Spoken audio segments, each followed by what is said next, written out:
So I also wanted to show you how to create the rounded spine album. I've done this a couple times, so to me it's a little bit easier, although it has more steps. And it's more forgiving if you mess up than this album which I just created. So it's completely up to you which one you choose to make, but I wanted to show you how to do it anyways. So for this one, I accidentally punched the holes in the wrong direction for the previous album that I created, so I'm just going to use these. I also have some rings that are too short, but I mean, it for the purpose of this video it should be just fine, so that's why those look like this. These are all like hiccups for my tutorial process. But what you'll need if you're doing a 6x6 album is your 6x6 pages.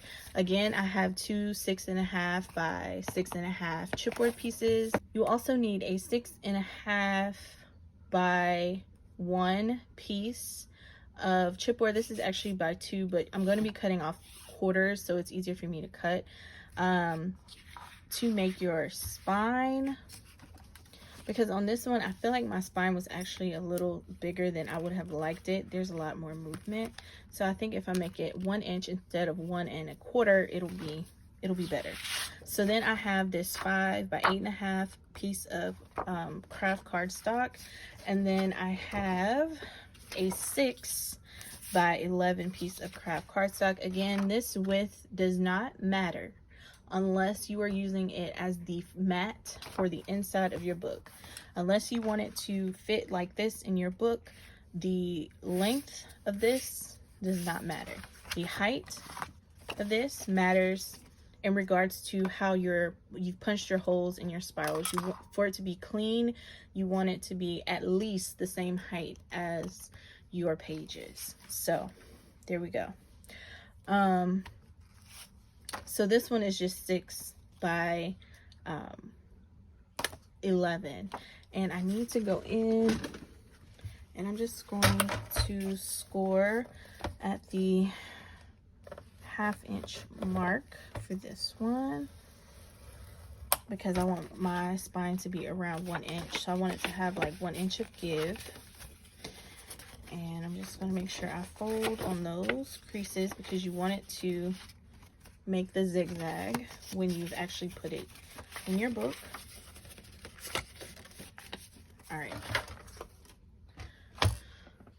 so I've already covered these. As you can see, again, these are my materials. So the first thing that you're going to do is you're going to take this, and again, this is 2 inches, but I'm only going to use 1 inch worth of the chipboard. I just didn't want to cut it down and struggle cutting my 1/4 inches. So I'm just going to take this and I'm going to cut it down 1/4 inch until I have 4 for 1 inch.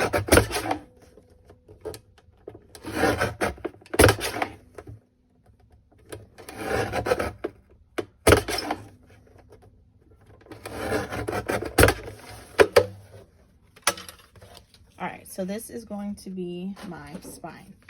All right, so then I'm going to get this back out, and I made this 5 inches because I'm going to score at 2.5. And basically what's going to end up happening is the page is going to fold over on itself to cover up all of these chipboard pieces that you've cut. So one is going to go there, and since it's 8.5, I need 6.5. So I'm just going to score 1 inch on each end to make sure that everything is even. All right, so I have my 1/2 mark,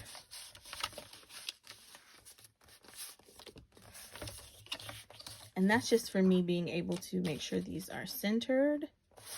But what I'm actually going to do is I'm going to go back, and in this middle section, just this middle section of my pieces, so the middle huge rectangle is where I'm going to do all of my scoring. So I'm going to score at 1/8 on the right and left of that half mark. So I know that this fits right inside. That's how it's supposed to go. All right, so we want this to be every 1/2 inch.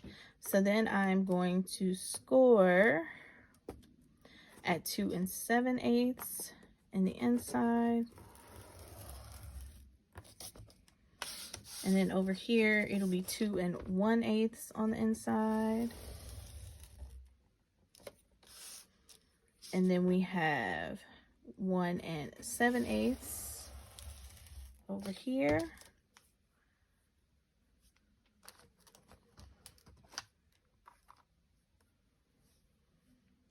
And then I'm going to score at 1.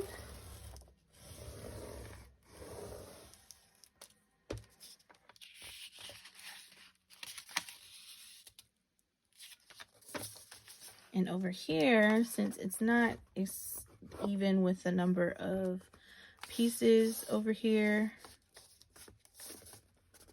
I'm going to score at 3 1/2.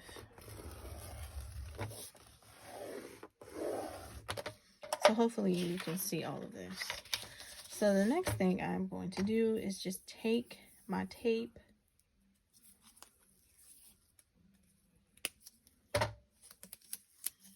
and I'm going to lay it over the pieces that need chipboard.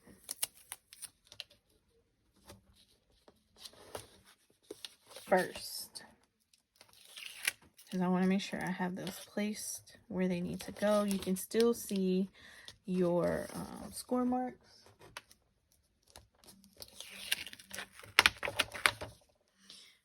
So I'm going to place this one on that center mark that I made, just to make sure that it's centered. And here is my next one.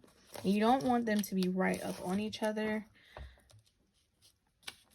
I just try to center them within those score marks that I made.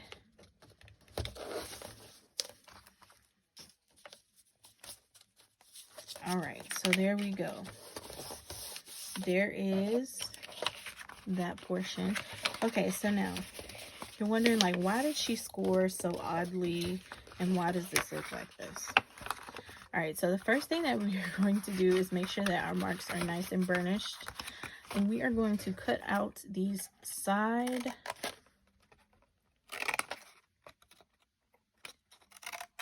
little rectangles. It doesn't have to be perfect. It doesn't have to be exact.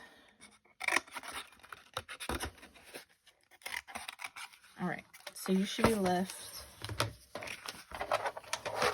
with something looking like this. So what I'm going to do now is take my double-sided tape and I am just going to cover these little side panels and fold them in.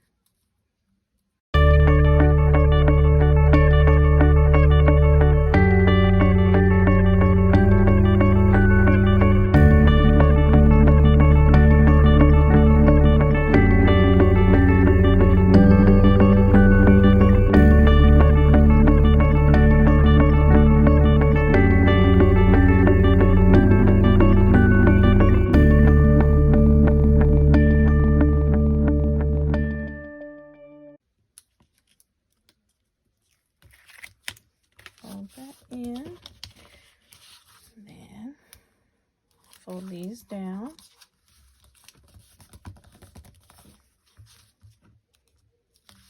And this one folds up. All right, so now I'm going to, all right, so now I'm just taking my paper and I'm trying to work it more into a rounded shape. You should have like excess just paper to paper. Make sure you fold that up, because these pieces are what is going to connect your covers.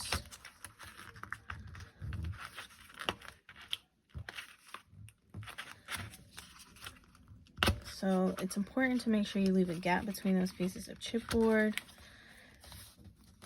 because you're going to need that little bit of give to make a round spine. All right.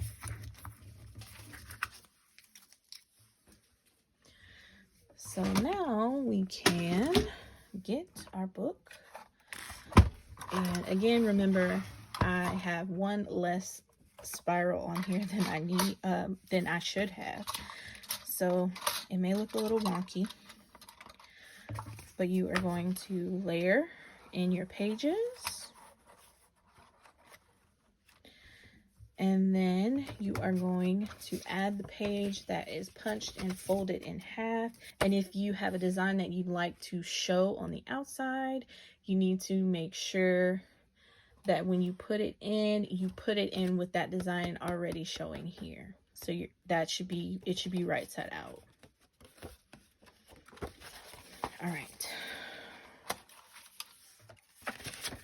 All right, so you should have that M that is created from your folds and your score lines. So it should look something like this. All right, so this gives you an idea of how it's going to look. So the first thing you'll need to do is go ahead and adhere your spine to your front and back of your book. I like to go ahead and make mold my spine to the shape that I like, because I don't want to accidentally tear my cover or, you know, warp it in any way. So that's just personal preference. All right, so I'm just gonna line this up. This is the piece that is just paper to paper. There's no spine piece there, and you want it to be butted up to the edge. When you do this, so there we go. And then I'll do the same thing over here.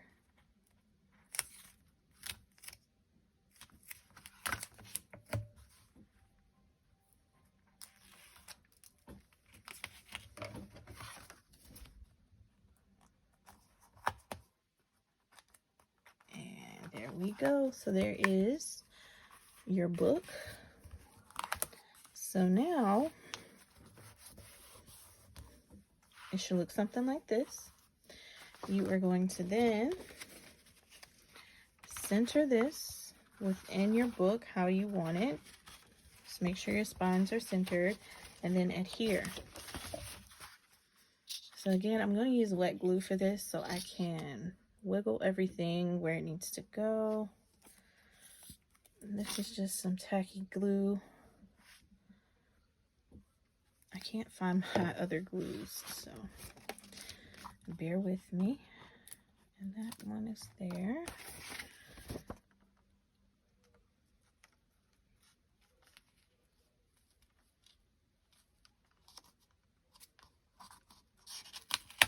So there we go with this.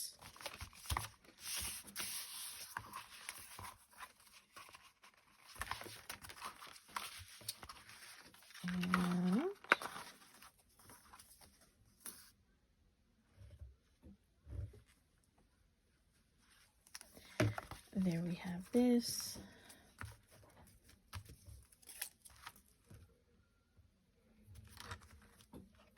So now there is your rounded spine book. Super duper simple.